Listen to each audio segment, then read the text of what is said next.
Hello everybody. I thought I would do an update on the situation with the Dawa creationists and Denis Noble. This all started after his debate with Richard Dawkins at the How the Light Gets In festival in June 2022. I had already done 3 videos detailing how their analysis of this debate is flawed. Since then, Subboor Ahmed, in partnership with Qaiser Raja, have continued this avenue, culminating in Subboor's new book, The Death of Neo-Darwinism, perhaps unsurprisingly published in-house by Sapiens Publishing rather than submitting their opinions to a scientific journal. I will mainly be focusing on this video. It's a painful 2-hour video of Subboor Ahmed and Qaiser Raja trying to analyse the debate between Denis Noble and Richard Dawkins, and also Qaiser's interview with Noble. They are both clueless on the scientific matter. They littered this video with multiple personal attacks on Richard Dawkins and introduced their theological beliefs. I will analyse the key points, and then the rest of this video will be discussing the wider issues around Denis Noble and science in general. So we'll get into today's discussion. So we're going to be discussing the debate between Denis Noble and Richard Dawkins. So for those of you who don't know how significant this discussion was, the debate on the gene-centric perspective, which has dominated biology for the last couple of decades, is important because neo-Darwinian explanations of evolution have been used as a justification for atheism. So anybody hoping that this would focus on the scientific discussion would be disappointed by this statement, as the two hosts within the first few minutes have outlined their priorities. That's why we're talking about it. That's why the God delusion, in its central argument, it used Darwinism as a reason not to believe in God. That's why we are interested in this particular discussion. The God delusion had multiple chapters. It was not about Darwinism. However, Richard Dawkins did say that Darwin made it possible to be an intellectually fulfilled atheist because natural selection took away the design argument, which was one of the reasons given for the presence of a God. This is why creationists have been so determined to attack evolution.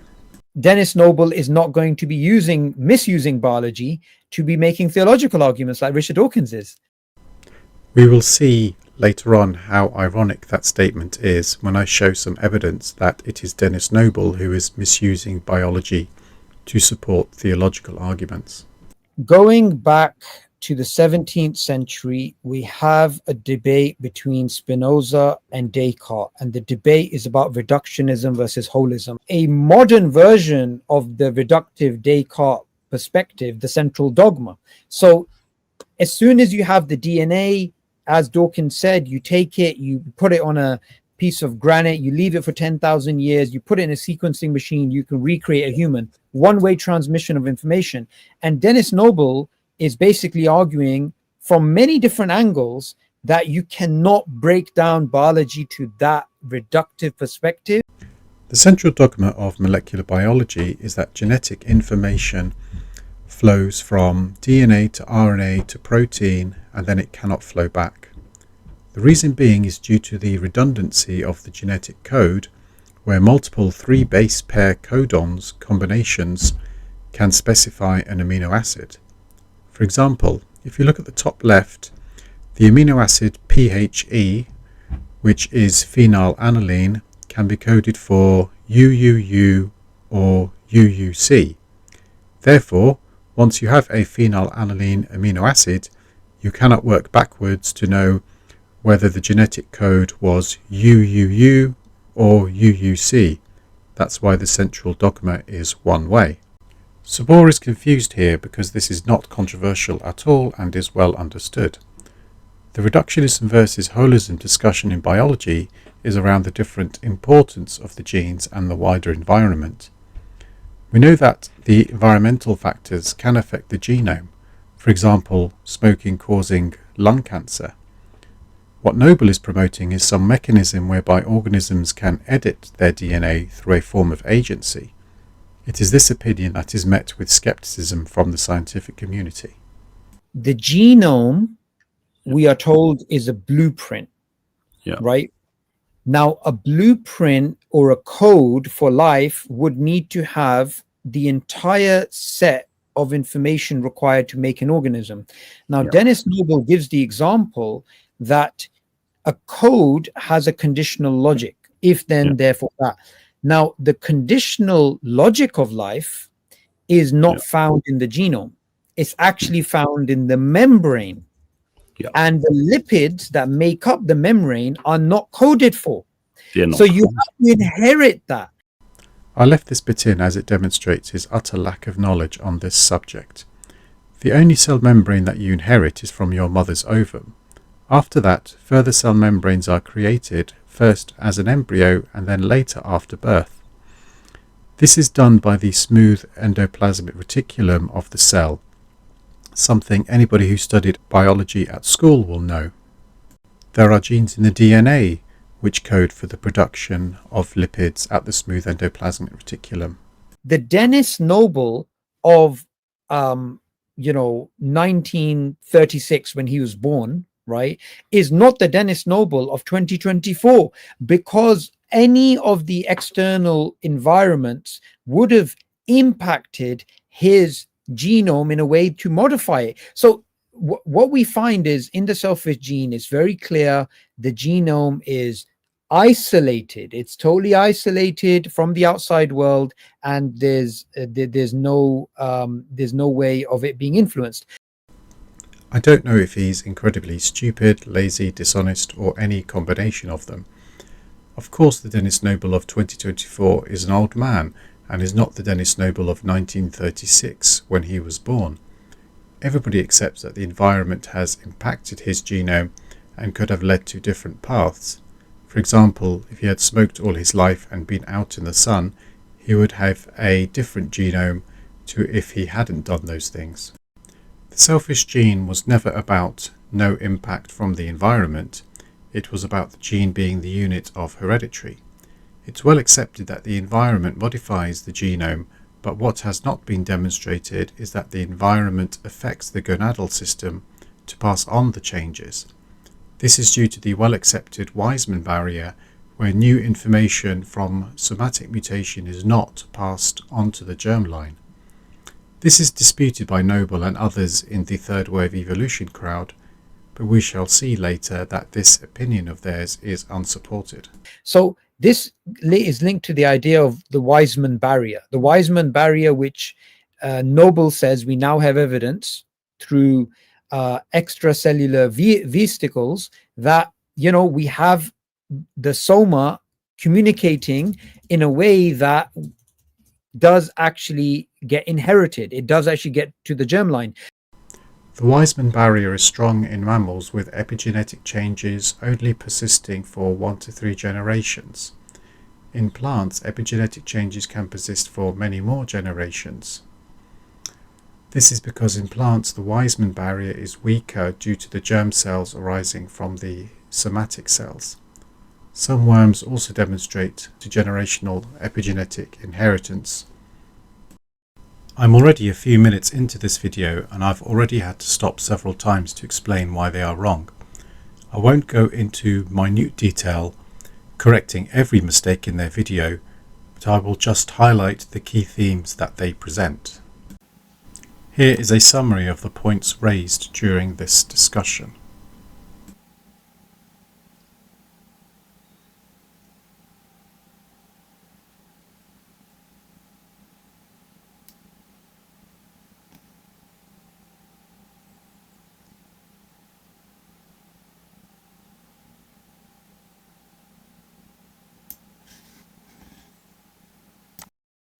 I won't go into too much detail about how Denis Noble is wrong about evolution, but I would thoroughly recommend that you watch this video from Zach Hancock called Denis Noble is Wrong About Evolution.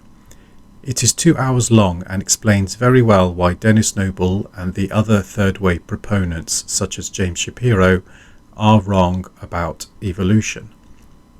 This video by Subboor and Qaiser, of course, doesn't go into any of this, instead focusing largely on attacks against Richard Dawkins, lavish praise on Denis Noble with no criticism of him whatsoever.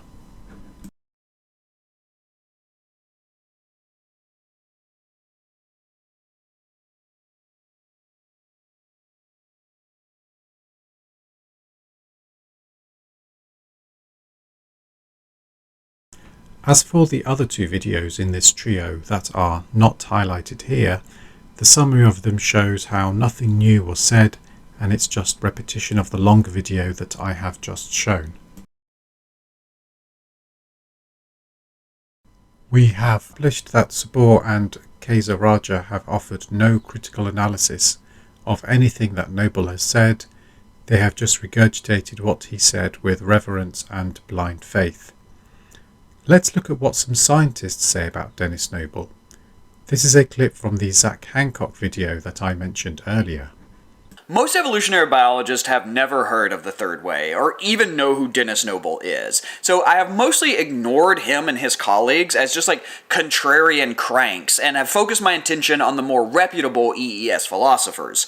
But I've begun to notice a disturbing trend. While Noble has made exactly zero progress swaying evolutionary biologists, he seems to be making headway with the general public. Many of the videos and podcasts he's featured in have gotten hundreds of thousands of views, some with thousands of comments beneath, most of which are positive and praise Noble for speaking out. I fear the amount of media attention he's gotten has created a lopsided view of his reputation within evolutionary biology. Since the media is content with just letting Noble slander evolutionary theory unchecked, I fear it has fallen to me to try and deliver some balance to the discussion. This feels increasingly pressing. For example, the creationist think tank, the Discovery Institute, in their blog Evolution News, has written 3 articles about him this year alone, all praising him for standing up to the evolutionary establishment. The evolutionary biologist Jerry Coyne has frequently criticized Denis Noble. Coyne criticizes Noble's knowledge and his misrepresentation of evolutionary theory. The biochemist Lawrence Moran has also criticized Denis Noble and the third way of evolution crowd, who he describes as a wishy-washy and scientifically inaccurate way of attacking a strawman version of evolution and providing a safe haven for religious scientists. In his Sandwalk blog, he pointed out Denis Noble's lack of knowledge in evolutionary biology and his misrepresentation of the central dogma. So what does Denis Noble give as an explanation as to why his ideas have not been accepted? For this, let's go back to the Zach Hancock video. Perhaps the most frustrating thing I experienced while researching for this video is the lazy dismissal of evolutionary biologists by people like Denis Noble. When asked why it is that evolutionary biologists haven't accounted for their mechanisms, if indeed they are so obvious, Noble brushes it aside. In the Forbes article, Morris writes, quote, "Noble attributes our legacy of missteps to rigid assumptions put in place over a century ago to stand in for a lack of evidence." Rigid assumptions? That's it? Evolutionary biology was hindered by rigid assumptions. This brazen disrespect for the history of the field is insulting. Evolutionary biologists came to the current paradigm not by rigid assumptions, but by evidence. We conducted experiments. We constructed mathematical models. We examined 100 years of data on crop and livestock breeding. All of these things and more contributed to why the modern synthesis happened in the first place, and why its basic principles still underlie evolutionary theory today. The obvious question is why, instead of trying harder to persuade the scientific community of his ideas, does Denis Noble instead spend so much of his time talking to religious creationists? The reasons for this are that they are far more receptive to his ideas, opening more philosophical and metaphysical avenues, and introducing the concept of agency in biology. Agency appeals to religious people because it implies purpose, intentionality, and goal-directedness, which is compatible with a creator imbuing life with meaning and direction. This very recent article, which I have linked in the description, shows how the idea of agency is theoretically unsound and unsupported.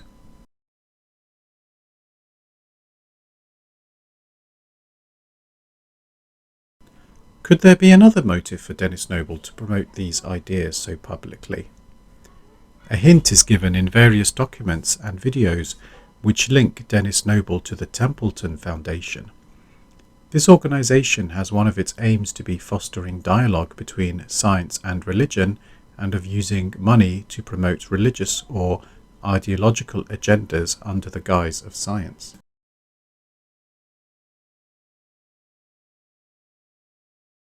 Here is evidence with sources of how Denis Noble has benefited from the Templeton Foundation.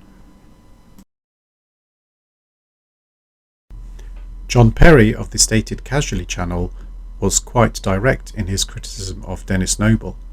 For context, he was talking about Jerry Coyne, saying free will is an illusion, and Denis Noble misrepresenting him as saying that consciousness is an illusion.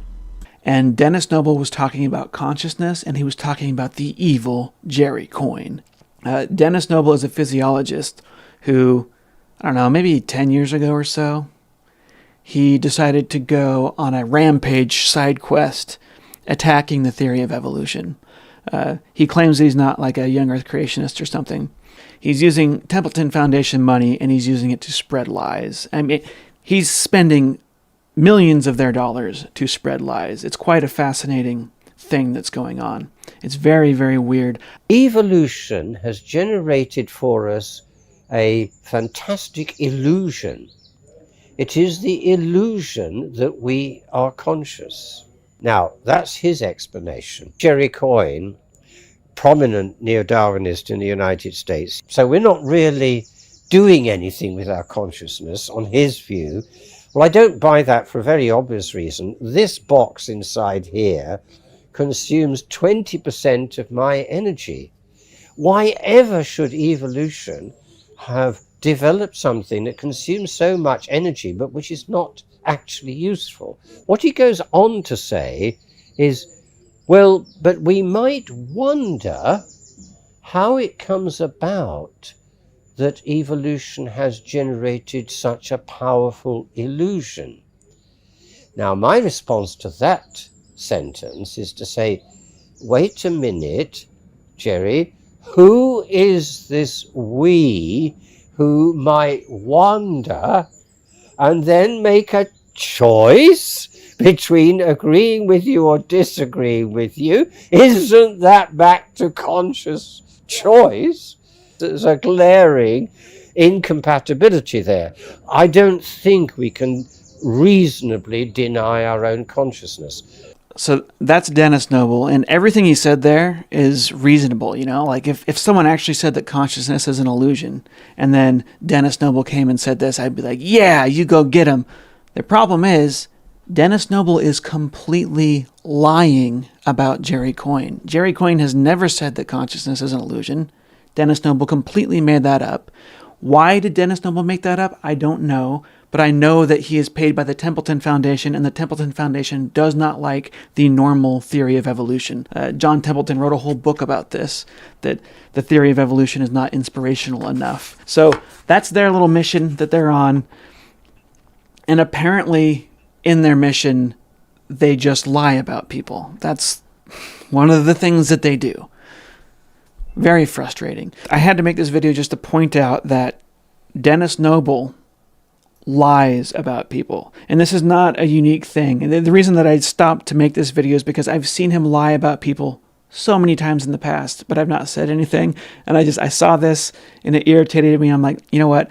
I need to start this. For some reason, the Templeton Foundation is paying millions of dollars to distribute lies from Denis Noble, and they are direct lies. They are all stupidly direct lies, like this one right here, where he just makes something up, he pretends that someone said something that they did not say, and then he attacks that. He does these straw man attacks, and it's so fun.